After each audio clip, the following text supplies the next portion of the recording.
Alright, so in this video, check naman natin itong foldable rechargeable piano na nabili natin dito sa TikTok, no?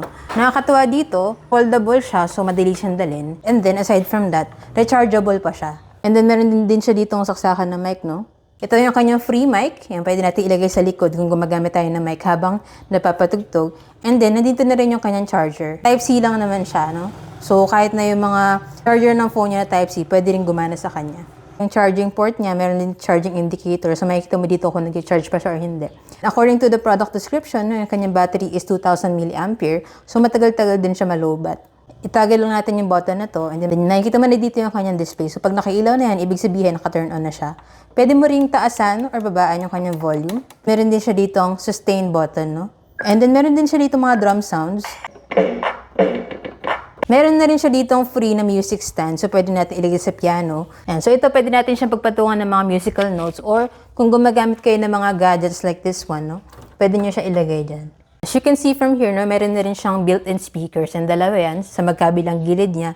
And then, marami rin siyang different modes dito and features.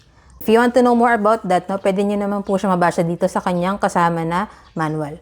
And then, ganito naman yung kanyang default sound pag wala tayong any mode na naka-turn on. I-turn na natin ngayon yung kanyang sustain mode para makita nyo na gumagana talaga siya. And then total number of keys niya is 61 keys.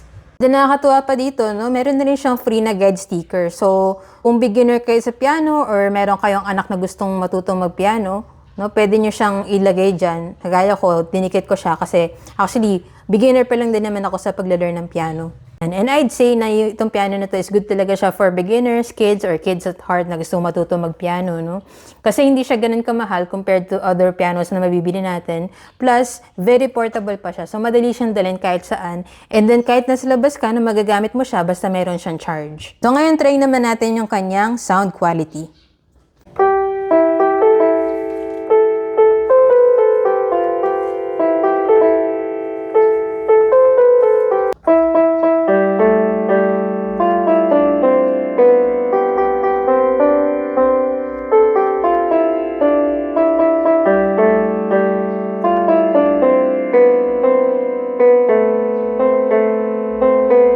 So, kung interested din po kayo sa ganitong portable, rechargeable piano for beginners, for kids, check nyo na lang po dyan sa Yellow Basket. Diyan ko nabili yun sa akin para same quality and legit store din yung mapagbilan nyo.